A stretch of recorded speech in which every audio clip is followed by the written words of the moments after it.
En el marco del Día Mundial contra la Homofobia, Lesbofobia y Transfobia, el colectivo Ovejas Negras difundió un video para concientizar de este tipo de discriminación en el sistema educativo. A través de testimonios de docentes y alumnos e imágenes que la gente envió a través de las redes sociales, el corto busca identificar el problema y buscar soluciones. Existe en la clase, existe en el recreo, existe en los alrededores de los liceos de la SUTU, y sí, nosotros formamos parte de eso también. Yo me crié y estudié en un pueblo del interior, en Canelones ciudad, y de mi generación y 2 o 3 generaciones antes y después era el puto. Ya haciéndolo más violento, digo, pero fue así, o sea, durante la infancia y parte de la adolescencia, ya lo veía y era de manera más directa y más grosera. Ninguna persona, sin importar si es trans o no trans, tendría que pasar por ello, por el simple derecho de educarse. El colectivo Ovejas Negras ofrece además talleres para docentes y alumnos sobre la inclusión de la diversidad sexual en los cursos. Y para conocer un poco más acerca de esta campaña sobre la no discriminación en el sistema educativo, recibimos aquí en Televisión Nacional a Diego Sempol, de colectivo Ovejas Negras. ¿Qué tal? ¿Cómo estás, Diego? Hola, ¿qué tal? Gracias por estar en Televisión Nacional. ¿Cuáles son las situaciones que ustedes en este tiempo de trabajo del colectivo visualizan como discriminatorias en el sistema educativo? Y nosotros, por un lado, vemos que en el mejor de los casos la institución hace silencio sobre estos temas. Muchas veces la institución educativa es cómplice de las situaciones de discriminación. Vemos una enorme desinformación en el caso de los docentes sobre temas de diversidad sexual y de género. Y además también recibimos cotidianamente muchas denuncias de estudiantes gay, lesbianas o incluso a veces trans que plantean la imposibilidad de seguir avanzando a habitar el sistema educativo debido al acoso y a la violencia cotidiana que sufren en las aulas. Entonces, un poco la idea de este video era introducir el tema en el debate público y además generar una primera herramienta para poder permitir desde algún lugar empezar a trabajar este tema en el sistema educativo. Ustedes están trabajando ya desde hace un tiempo, me contabas que desde hace 4 años hacen talleres para docentes y también para alumnos. ¿Cómo ha sido esa primera experiencia? Fue muy buena, la verdad que la línea de trabajo sí tiene ya casi 4 años en ese sentido. Hemos trabajado con maestras, con profesores de centros educativos y en algunos casos con adolescentes, y en general la experiencia es muy rica, es muy movilizadora para todos los que participan y genera de alguna forma nuevas posibilidades dentro de la institución. Nosotros lo que queremos a partir de ahora es sistematizar esta experiencia mucho más. Entonces estamos trabajando con el programa de educación sexual, con los centros de formación docente del país, para de alguna forma y más amplio alcance. En ese sentido vamos a hacer una jornada de capacitación con los docentes de psicología evolutiva de todos los centros de formación docente del país el 31 de mayo, que esto lo estamos organizando conjuntamente con el PES y el Centro de Formación Docente y financiado por el UNFA. Y además vamos a hacer un curso de capacitación para referentes en educación sexual que va a durar más o menos 2 meses y medio, en los cuales se va a generar una cantidad de herramientas para que los docentes empiecen a trabajar este tema efectivamente. ¿Cómo se traslada eso al aula? Por ejemplo, en primaria, en secundaria, hablar de diversidad sexual. Creo que precisamente cada nivel necesita estrategias específicas.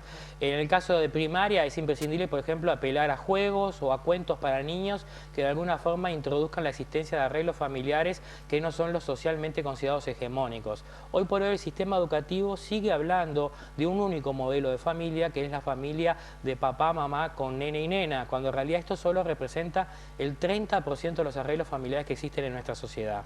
Entonces lo que creemos que es imprescindible es que el sistema educativo empiece a ampliar su discurso sobre los arreglos familiares y que empiece a hablar de la diversidad social que efectivamente existe en la sociedad y dentro de las propias aulas.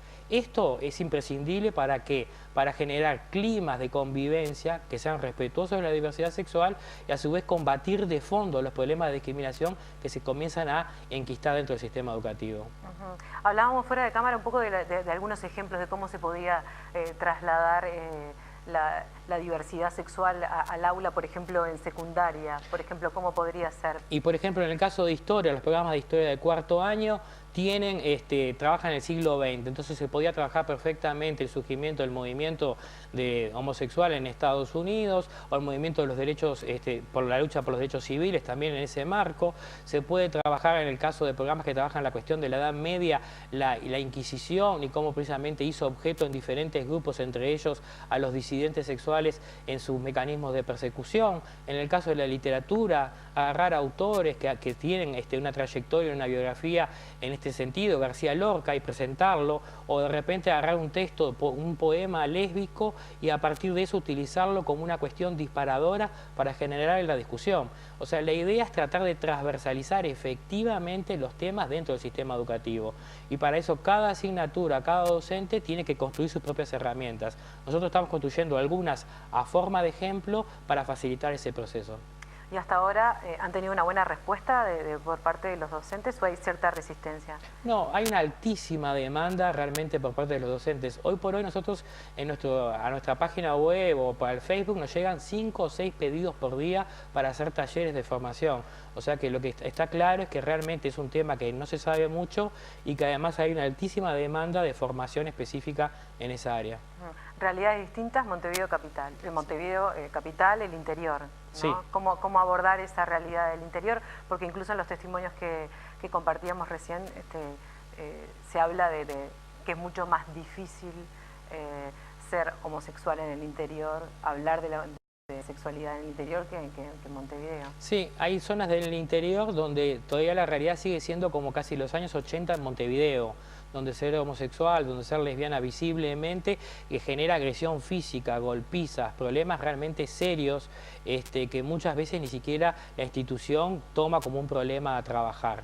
Entonces, las estrategias tienen que ser bien contextuales, bien adaptadas a cada una de las realidades, y cada docente tiene que promover de alguna forma la generación de acuerdos con la dirección y con el resto del equipo docente a efectos de establecer cuáles van a ser los criterios de trabajar este tipo de temas.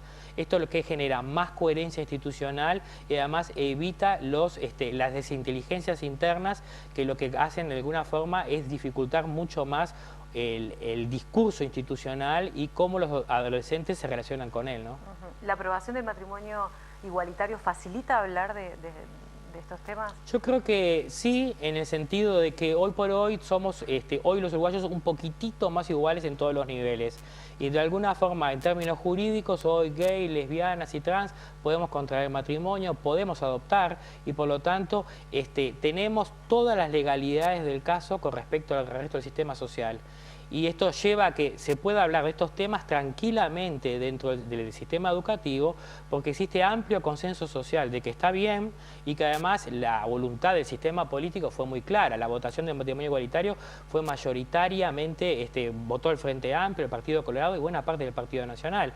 O sea que el tema dentro del sistema político está saldado, y ahora es hora de empezar a llevar estas conquistas legales a la vida cotidiana de la gente y empezar a modificar, ¿no?, esa dimensión de la realidad.